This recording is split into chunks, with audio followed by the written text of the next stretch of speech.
हाँ, so क्या कहते थे, is the Vibox culture bias फिर? Well, it could be क्योंकि some symptoms, for example, let's talk about ये वाला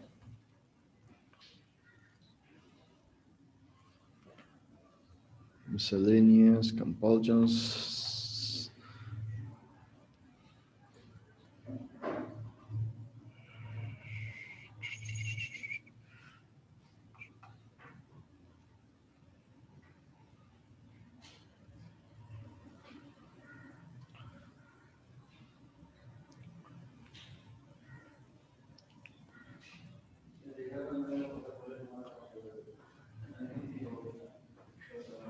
For example, ये जो है fear of saying certain things, ठीक है ना, fear of saying the right things, ठीक है, क्या कहते हैं, unlucky number, ये superstitions वगैरह, ठीक है ना.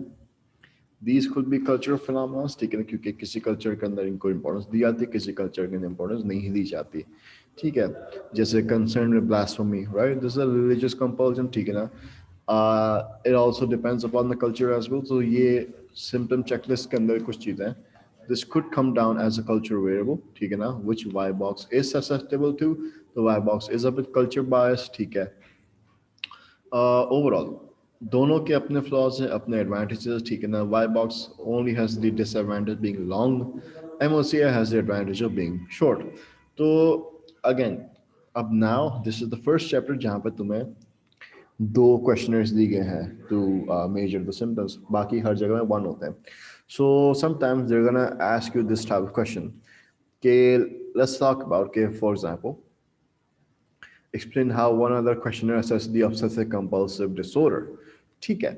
Now, let's suppose 1B के अंदर MOCI पूछा है, right?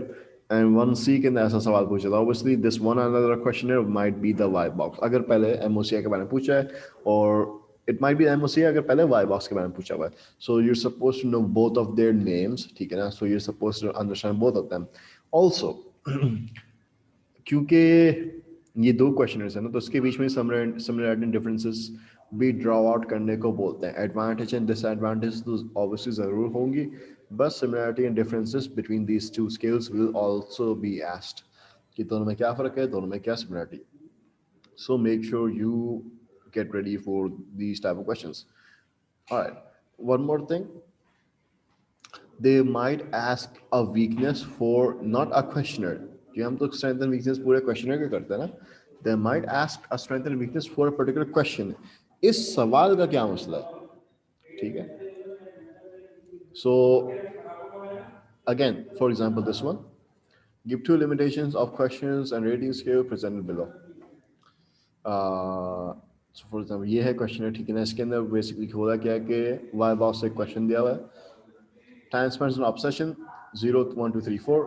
0 का ऑप्शन ये है, 0 to 1 आवर करते तो तुम्हारा ऑप्शन 1 होगा. 0 to 3 1 to 3 hours 2, 3 to 8 3, and more than 8 तो 4 आएगा. सो इस तरीके से सवाल पूछने में क्या मुसीबत आ सकती है. मैं नॉट टॉक अबाउट कि डिमांड कैरेक्टर्स होंगे क्योंकि बंदा खुद बता नहीं, इस पर्टिकुलर सवाल में क्या मसला है. This is what they are asking. So they can ask you a problem with a particular question instead of questionnaire as well. So what do you think the problem is with this question?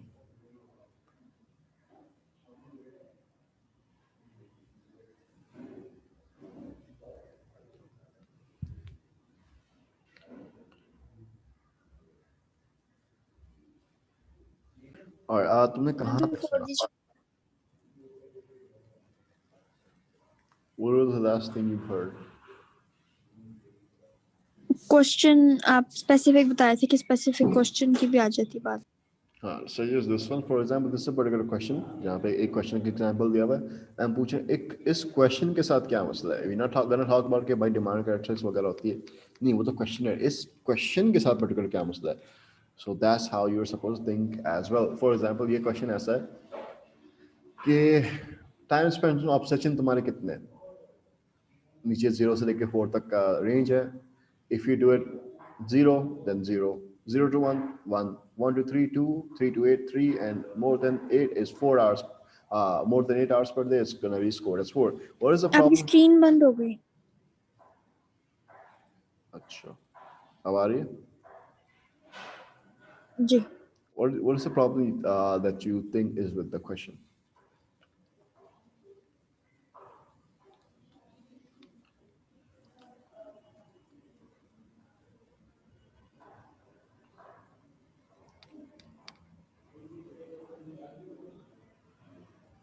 ये consistently, मतलब आप major नहीं करते कि मैं 1 घंटा लगाया, ये it can be in different, मतलब डिफरेंट, एक दफा हो सकता है आधे घंटे का हो, फिर थोड़ी देर बाद आधे घंटे का हो, मतलब एक कंसिस्टेंट टाइम पीरियड नहीं होता जिसको आप प्रॉपर्ली मेजर कर सकें.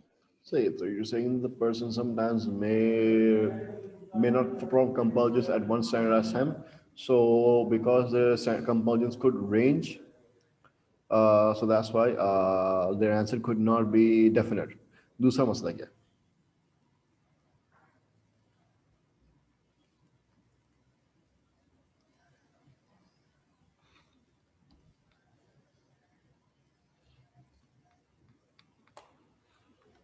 What could be the other problem that you can think कि हो सकता है?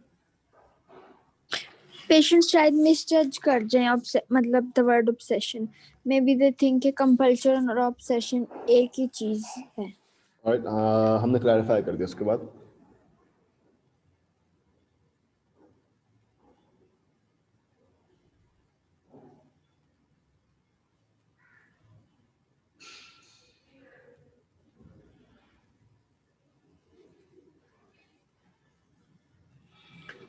See, question देखो क्या है? The zero दो दफा रिपीट हो रहा है. So अगर तुम if you do it like zero and if you do it zero, where do you fall? One या zero? क्योंकि zero दो दफा है, one भी दो दफा है. अगर मैं 1 घंटा पर डे करता हूँ, do I fall under one या two? ये दोनों तरफ one है, ठीक है ना? And also, do you think it is fair that जो बंदे 3 4 5 6 7 8 घंटे करते हैं, वो तीन के अंदर सारे के साथ तीन के अंदर आएंगे? जो 5 घंटे वाले वो भी तीन के अंदर आ रहा होगा, जो 3 घंटे वाले वो भी तीन के अंदर आ रहा होगा, जो 7 घंटे वाला वो भी तीन के अंदर आ रहा होगा. So there should have been a separate criteria for these, ठीक है ना? क्योंकि if the person says three, let's suppose the person says three, मुझे एग्जैक्टली नहीं पता था कि आप कितने घंटे करता है, क्योंकि उसको बस ये बताना है कि भाई तुम कितने घंटे आप सेशन करते हो. If it falls somewhere between 3 to 8 तो तुम तीन बता देना, उससे बोल दे तीन. अब मुझे एग्जैक्टली नहीं पता कौन से घंटे पे आ रहा है.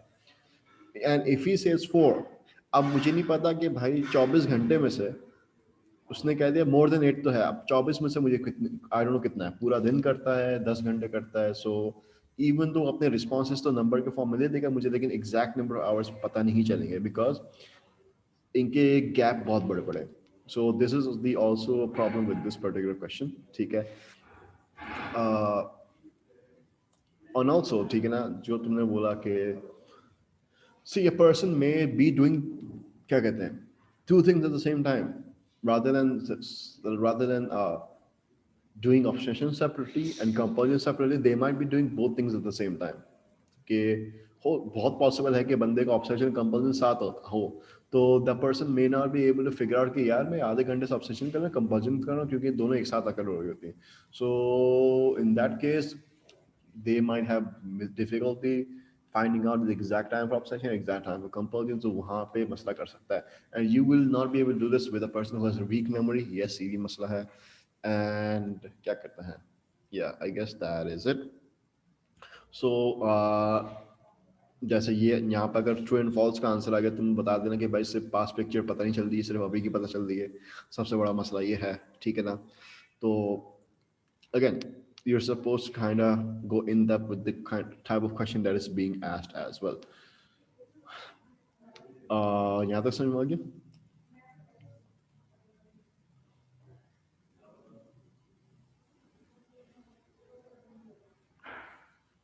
All right. Now, जब ये हो गया, right? So we're not going to talk about the causes of OCD. OCD क्यों होता है? And again, इसके भी perspectives हैं, वो approach, ये approach, वो approach. So we're going to start off with a new approach, ठीक है ना, which you might have not heard before, ठीक है? एक मिनट.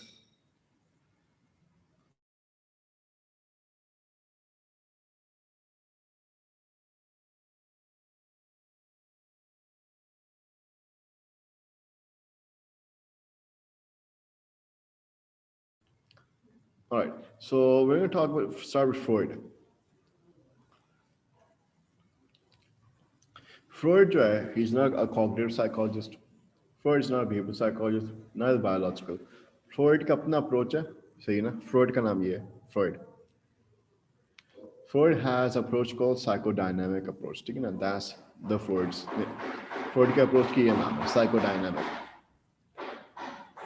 अच्छा, so for example her approach का अपना एक अलग फ्लेवर होता है, ठीक है ना, अलग सिग्नेचर होता है. तो फ्रॉइड की psychodynamic approach, what is about, ठीक है ना, what is gonna Freud say about OCD? Well, इसको समझाने से पहले I want to explain to you what Freud says about anything. See, Freud का एक मानना ही है, फ्रॉइड कहते हैं कि whatever is wrong with you, चाहे डिप्रेशन हो, चाहे एंजाइटी हो, चाहे फियर हो, चाहे ओसीडी हो, व्हाटएवर व्हाटएवर, राइट, सारे मसले का जो रूट कॉज है ना, this is it, conflict. Conflict किसके बीच में? Three things.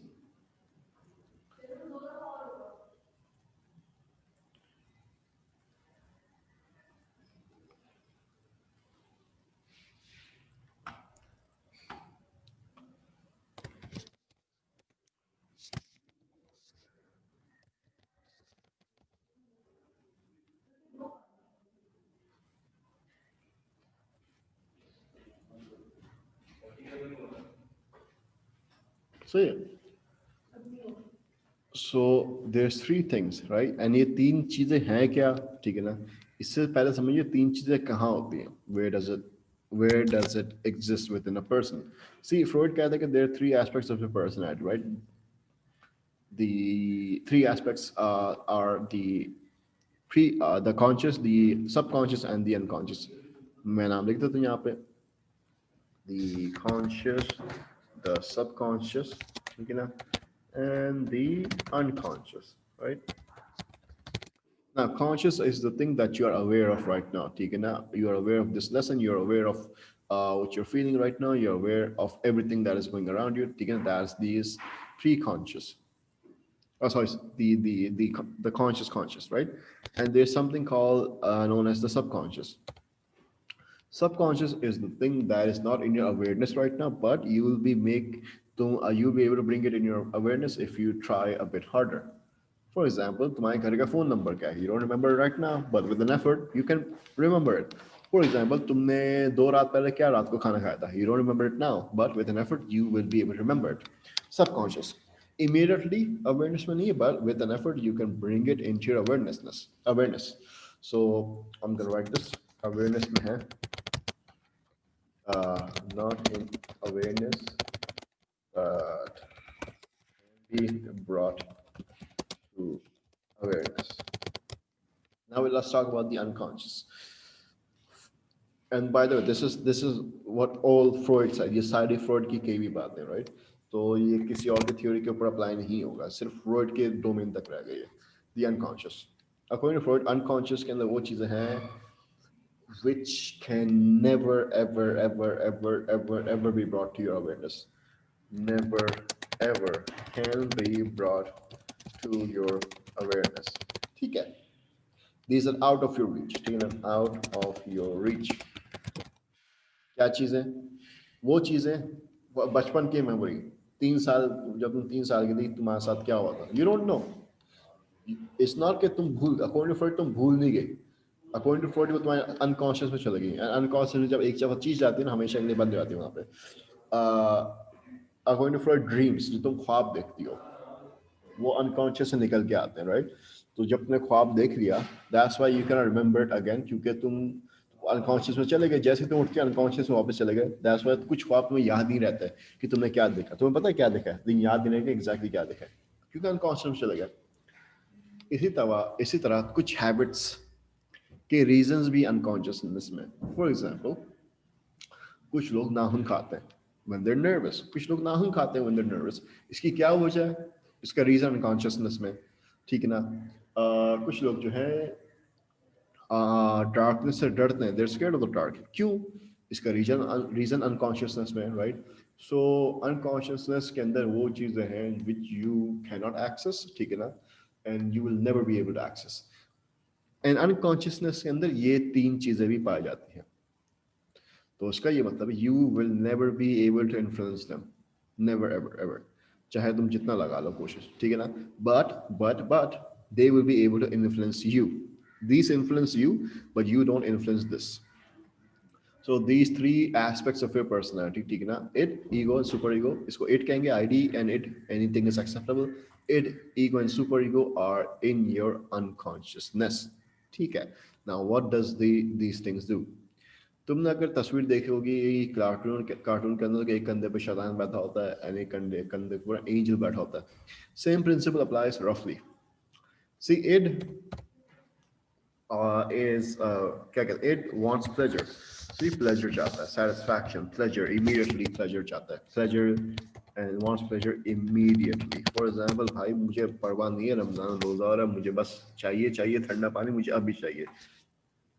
तो ये अर्ज जो आते हैं, अर्ज अकॉर्डिंग टू फ्रॉइड, ये जो अर्ज आती है ये इट्स सारी होती है, भाई मुझे ठंडा पानी अभी चाहिए, मुझे नहीं परवाह कि रमजान वगैरह। इट सुपर ईगो क्या करेगा, जो अर्ज होती है कि नहीं यार कानून की खिलाफ वर्जी नहीं करो, कि मतलब हिसाब से चलो, ये सुपर ईगो काम है। Super ego works on morals and rules, ठीक है। सुपर ईगो काम है कि रूल्स और मोरल्स के ऊपर चलता, कि नहीं you know, for example it will not care कि तुम गरीब बच्चों के सामने आइसक्रीम खा रहे हो, सुपर ईगो क्या कहता नहीं, सी इट्स बैड कि तुम के सामने खा रहे हो, तो तुम इससे अच्छा घर जाके खाओ, super ego.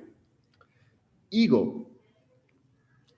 is gonna be something in the middle, ठीक है ना, क्योंकि एट का अपना मानना होगा, सुपर ईगो का अपना मानना है, तो id and super ego are basically opposites. And basically id अपना चलाना चाहेगा, सुपर ईगो अपना चलाना चाहेगा, दोनों के बीच में, एट एंड सुपर ईगो के बीच में कॉन्फ्लिक्ट होगा, लड़ाई लड़ाई होगी, ठीक है ना, कॉन्फ्लिक्ट। इस कॉन्फ्लिक्ट को मैनेज करना ईगो का काम है, ego manages the conflict, it's not this वो वाला ईगो नहीं जो people usually use it in their everyday life, कि देखो इसको इसका कितना ईगो है, this ego is a bit different, ठीक है ना, ये वाला वो वाला ईगो नहीं है। क्योंकि according to Freud, when id and super ego are in conflict, right, and ये हमेशा हमेशा कॉन्फ्लिक्ट में होंगे, छोटी छोटी चीज में हो। फॉर एग्जाम्पल कि यार दरवाजा खोलने जाना है, मुझे नहीं जाना दरवाजा खोलना, मुझे आराम करना है, दैट इज ईगो टॉकिंग, मुझे आराम, सॉरी इट टॉकिंग कि मुझे आराम करना है। सुपर ईगो कहेगा नहीं घर में कोई नहीं है, you should open the door, ठीक है, ठीक रिस्पॉन्सिबिलिटी। तो छोटी छोटी छोटी छोटी चीजों में कॉन्फ्लिक्ट पैदा होंगे, इस कॉन्फ्लिक्ट की वजह से ना एंग्जाइटी होगी तुम्हें। एक होता है ना कि अंदर कोई ना कोई बेचैनी और एंग्जाइटी हो रही है, you doubting yourself, you thinking whether you should do this और नॉट, तो इसके बाद एंग्जाइटी होती है। This is why Freud says कि तुम्हें इसी चीज की वजह से एंग्जाइटी होती है। So the anxiety is caused by the conflict between it and super ego. So when you have this anxiety, right? Obviously, anxiety is bad. So you need to remove this anxiety, and the way you remove this anxiety is by ego. Ego क्या करेगा? Ego will try to find the middle route. बीच का रास्ता निकाला जहाँ पे it भी खुश हो जाए, super ego भी खुश हो जाए. So ego works on reality principle. Reality को देख के चलेगा, सिचुएशन में देख के चलेगा कि क्या बेहतर होगा कि ये भी सेटिस्फाई हो जाए, ये भी सेटिस्फाई हो जाए। फॉर एग्जाम्पल ईगो बीच का रास्ता ही निकाल सकता है इन दी आइसक्रीम सिचुएशन के, यार तुम आइसक्रीम खा लो, ठीक है ना, आइसक्रीम खा लो भले, लेकिन घर जाके दो आइसक्रीम खा, अगर तुमने इंतजार कर लिया तुमने अभी लोगों के सामने आइसक्रीम नहीं खाया, तो घर जाकर तुम एक के बजाय दो आइसक्रीम खा लेना, इससे भी ये भी खुश हो गया, ये भी खुश हो गया। Ego kind of finds the middle way, compromise, solution निकालता है, क्योंकि ये एंग्जाइटी कम हो जाए, सोल्यूशन निकल जाएगा, एंग्जाइटी विल गो अवे। यहाँ तक समझ में आ गया?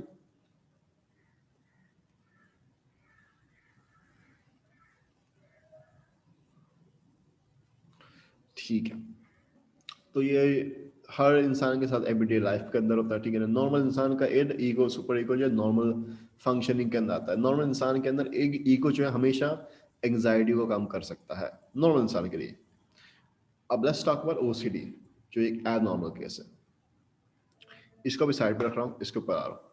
ये फ्रॉइड की थ्योरी है जिसका नाम है psychosexual stages of development. This is the name of Freud's theory. Freud is a psychodynamic approach, and Freud की थ्योरी एक साइकोसेक्सुअल स्टेज ऑफ डेवलपमेंट के बारे में। तुम्हें सारे के सारे स्टेज याद नहीं करने हैं. You're only concerned with the second stage, ये वाला, the anal stage, the second stage of psychosexual development, जिसका नाम है anal stage. So according to this theory, Freud कहता है कि भाई हर स्टेज के अंदर कोई ना कोई सिग्निफिकेंट इवेंट होता है, हर स्टेज के अंदर, जो तुम्हारी पर्सनैलिटी को आगे जाके अफेक्ट करता है. Second stage which is the anal stage, right, इसके अंदर भी कोई ना कोई एक सिग्निफिकेंट इवेंट हर किसी बच्चे के साथ होगा जिससे आगे जाके उसकी पर्सनैलिटी इंपैक्ट होगी. What is the significant event we are talking about? Anal stage के अंदर जो सिग्निफिकेंट इवेंट होगा that is toilet training. Toilet training. तो फ्रॉइड कहता है जो भी टॉयलेट ट्रेनिंग के अंदर तुम्हारे साथ जो होगा ना, that is going to impact your adulthood, that is going to impact your life personality. तो according to Freud, toilet training in the anal stage दो तरीके से होते हैं. या तो इंतहाई माँ बाप लीनियंट होंगे तुम्हारी टॉयलेट ट्रेनिंग के बारे में, या तो इंतहाई स्ट्रिक्ट होंगे माँ बाप तुम्हारी टॉयलेट ट्रेनिंग के बारे में. स्ट्रिक्ट होगा, लीनियंट होगा, both will have its effect on you. So according to Freud, if the parents are strict in your toilet training, so you will develop an anally retentive personality. अगर माँ बाप strict होते हैं तुम्हारी toilet training में. If the parents are super lenient, you will develop an anally expulsive personality. So again, summarizing, Freud, psychodynamic approach, psychosexual stage development, कौन सा stage? Second stage, anal stage. Anal stage के toilet training की बात करेंगे. Toilet training अगर strict हुई, anal retentive personality बच्चे की बनेगी, और लीनियंट हुई तो एनली एक्सपल्सिव पर्सनालिटी बनेगी. नाउ लेट्स टॉक अबाउट कि इसका क्या मतलब है और इसका क्या मतलब है. Anal retentive personality, again toilet training strict है टॉयलेट ट्रेनिंग. तो मतलब क्या होगा इसका? ऑब्वियसली अम्मी अब्बू जो है मारेंगे बच्चों को अगर उसने गंद मचाया, डांटेंगे बच्चों को अगर गंद मचाया. तो अगर टॉयलेट ट्रेनिंग स्ट्रिक्ट होती है, बच्चा जो है बड़ों के ऐसे इंसान बनेगा जो सफाई पसंद हो, neat and clean, tidy, organised, right, हर चीज़ पंक्चुअल हो हर चीज़ के बारे में, राइट, ऑर्गेनाइज्ड हो, फजूल हर चीज़ ना करे, सफाई सुथरा पसंद हो. That's inner retentive. Let's suppose toilet training अगर लीनियंट होती बच्चे की कि माँ बाप को परवाह नहीं गंदगी मचाए, तो बड़े का बच्चा जो बनेगा, आदमी इंसान जो भी, वो untidy person who is disorganised, कभी टाइम पे नहीं आता, चीज़ें बिखरी पड़ी हुई है, पैसे फजूल खर्च कर रहा है, no system in his life. That's anally expulsive. Yeah, that makes sense.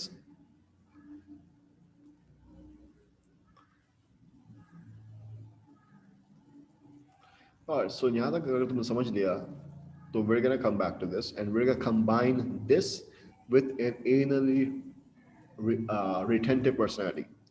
So we're gonna talk about कि anally retentive बंदे के अंदर ये सब कैसे चलता है. Alright, so let's talk about anal retentive personality. Again, anal retentive personality within the perspective OCD के बारे में पढ़ रहे हैं. OCD, right?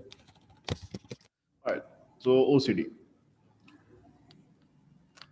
Let's suppose the situation is कि भाई गंद मच गया, right? गंद हो गया, गंदा है, एनल रिटेंटिव बंदा है, ठीक है ना. ऑब्वियसली तुम समझ लो उस बंदे के साथ क्या होने वाला है. एनल रिटेंटिव बंदा होगा, ठीक है ना, उसको एंजाइटी हो जाएगी कि भाई क्या कहते हैं, गंद मच गया, ठीक है ना. गंद मच गया तो ऑब्वियसली कौन से जागेगा इसमें से? सुपर ईगो जागेगा कि भाई गंद क्यों मचा है, तुम्हें साफ करना होगा, ठीक है ना, अभी साफ करना, साफ करो, ठीक है ना. अब ये ओसीडी वाला बंदा है, ठीक है ना. ये याद रखना, नॉर्मल बंदा नहीं जो ओसीडी के बगैर साफ. नॉर्मल बंदा क्या करता है? नॉर्मल बंदा जो है ना खुद ब खुद मैनेज कर लेता है कि गंदगी साफ कर दो. लेकिन ये ओसीडी वाला बंदा है. अकॉर्डिंग टू फ्रॉइड, ओसीडी क्यों होता है? क्योंकि सुपर ईगो जो है ना बहुत पावरफुल हो जाता है, इतना पावरफुल हो जाता है कि बेचारे ईगो मैनेज नहीं कर पाता एंग्जाइटी को. तो एंग्जाइटी आउट ऑफ कंट्रोल चली जाती है, जिसकी वजह से सेवियर एंग्जाइटी हो जाएगी बंदे को. यू अंडरस्टैंड द पिक्चर कि भाई गंदगी मच गई, नॉर्मल बंदा नहीं था, ओसीडी का बंदा है, तो ईगो जो है, एड और सुपर ईगो के बीच में कॉन्फ्लिक्ट नहीं हैंडल कर पाया, जिसकी वजह से एंग्जाइटी जो बहुत फैल गई और ईगो से एंग्जाइटी को हैंडल नहीं कर पा रहा. अब मसला आ गया, बंदे के अंदर एंग्जाइटी आ गई. So we need to stop this anxiety, हमें इसको खत्म करना है क्योंकि this anxiety. So according to Freud, we reduce anxiety in two manners. या तो हम एड्रेस करते हैं एंग्जाइटी क्यों हो रही है, जो ईगो का काम है, like directly solve the problem, ये ईगो करता है, डायरेक्टली सॉल्व द प्रॉब्लम। एक ये तरीका, दूसरा क्या है, defence mechanism. Defence mechanism is a technique ego uses if it faces situations जहाँ पे anxiety out of control हो जाए, such as this one। Defence mechanism बहुत तरीके के होते हैं, there is not only one mechanism, बहुत तरीके के डिफेंस मैकेनिज्म होता है। फॉर एग्जांपल, फ्रॉइड कहता है कि अगर तुम किसी के मैयत में हंस रहे हो ना, ठीक है, इसका ये मतलब है कि आपके अंदर एंग्जाइटी आपको बर्दाश्त नहीं हो रही, तो ईगो जो है ना ह्यूमर का डिफेंस मैकेनिज्म ला रहा है ताकि आपसे एंग्जाइटी बर्दाश्त हो जाए। Make sense. फ्रॉइड कहता है कि भाई अगर आपसे क्या कहते हैं एक स्ट्रेसफुल सिचुएशन बर्दाश्त नहीं हो रहा ना, एंग्जाइटी आउट ऑफ कंट्रोल हो गई, तो फ्रॉइड क्या कहता है, भाई आप डे ड्रीमिंग करना चाहते, किसी और चीज़ के बारे में सोचना शुरू करते हो ताकि आपकी एंग्जाइटी खत्म हो जाए। डिफेंस मैकेनिज्म है day dreaming. Make sense. Freud कहता है कि भाई फॉर एग्जांपल कुछ लोग होते हैं जो इंतहाई स्ट्रेसफुल सिचुएशन के अंदर था अपने माँ बाप के पास चले जाते हैं, क्योंकि उनको बचपने का कंफर्ट चाहिए होता है, ठीक है ना। डिफेंस मैकेनिज्म के भाई मुझे बचपन की तरह ट्रीट करो, they want to go back to childhood, ठीक है ना। So they go back to their parents, they start eating the food that they used to eat as kid, ठीक है ना। They go start going to the places where they went as kids, ठीक है ना। ये भी defence mechanism है, going back to childhood. तो there are many defence mechanisms that ego uses to reduce the anxiety अगर उसको खुद से ना कर पाए। ओसीडी वाले बंदे के अंदर जो डिफेंस मैकेनिज्म होगा वो होगा कंपल्जन्स का। कौन सा कंपल्जन? ओसीडी का डायग्नोस्टिक क्राइटेरिया वाला कंपल्जन है। Repeated, let's suppose repeated hand washing या रिपीटेड क्लीनिंग, गंदगी मच गई ना, तो रिपीटेड क्लीनिंग। सो ये वाला कंपल्जन ईगो ने इस्तेमाल कर लिया।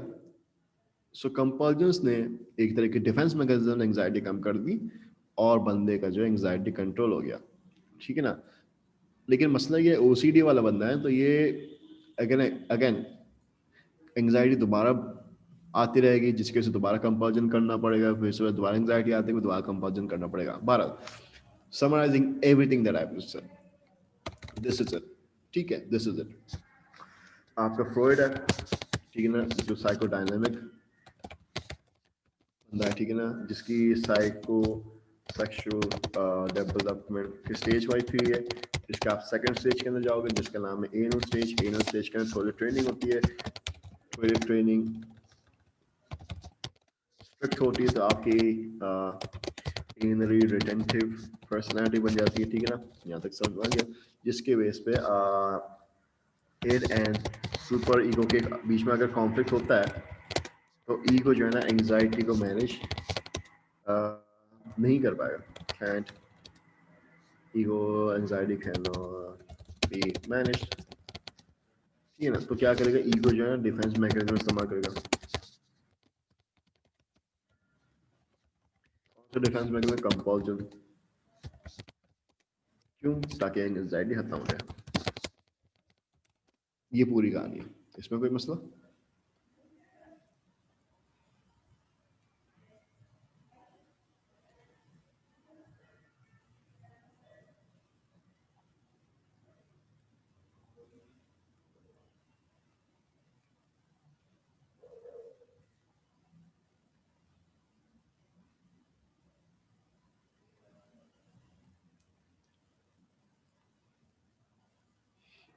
Alright. I know this is a very new theory, ठीक है ना, and this is like a combination of bunch of different theories, but this is what you're supposed to understand। इससे आगे पीछे कुछ नहीं जानना, कि अगर तुम फ्रॉइड के बारे में ऑनलाइन रिसर्च करना शुरू होगे ना, वो तुम्हें पता नहीं कहाँ ले जाएगा, तुम्हें समझ में भी नहीं आएगा, क्योंकि Freud's work is very very very deep. तो एंड फ्रॉइड ने हर किसी का मसला निकाला कि इसमें भी इसी वजह से मसला आता है, तो फ्रॉइड्स वर्क इज एक्सटेंसिव, तो पता भी नहीं चले कहाँ से शुरू और कहाँ खत्म हो रहा है। सो बहरहाल this is the entire summary जो हमने यहाँ पे डिस्कस किया, ठीक है ना। सो रिगार्डिंग दिस व्यू, क्योंकि मैंने बोला था ये तीनों चीज़ें ना तुम्हारी अनकॉन्शियसनेस में होती है, एंड अनकॉन्शियसनेस वाली चीज़ें तुम कभी भी इन्फ्लुएंस नहीं कर सकती। सो बट जो चीज़ें अनकॉन्शियस में वो तुम्हें इन्फ्लुएंस कर सकती है। Unconscious can influence you but you can influence the unconscious, because these three things are in the unconscious, they can influence you। I just told you how. तो this is deterministic क्योंकि unconsciousness बंदे के control में नहीं होती.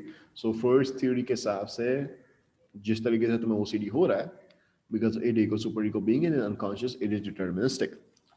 According to Freud ये चीज develop होती है, ठीक है ना. बंदा पैदाइशी इस तरह नहीं होता, डेवलप होता है बंदे के अंदर, बच्चे के अंदर ही है. तो that's why it's a nurture based.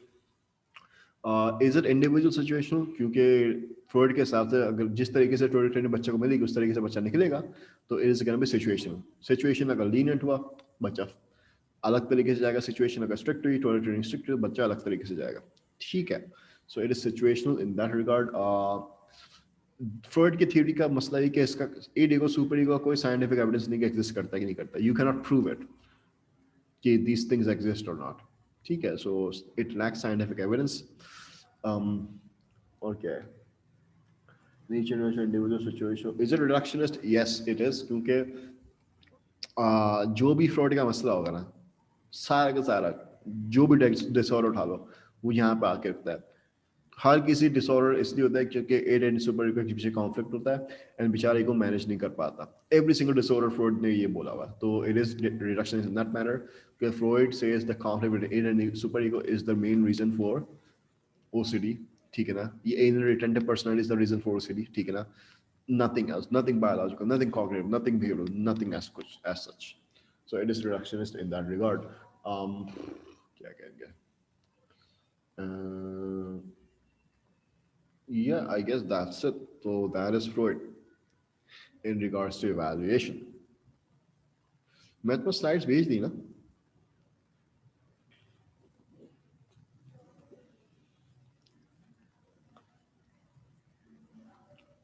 Alright.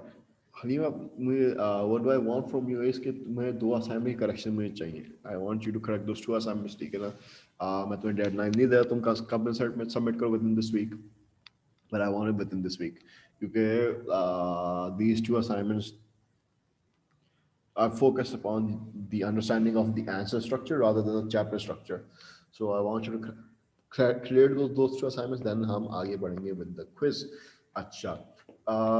Saturday, इस बार Saturday मैं नहीं कर सकता class. So is there any day within this week that can be arranged for class? कोई ऐसा दिन है?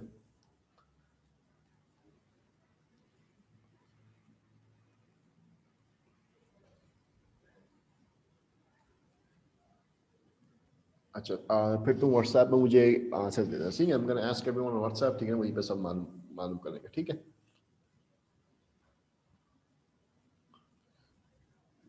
All right.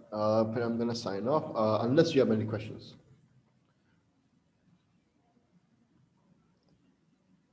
All right. Signing off. Allah Hafiz.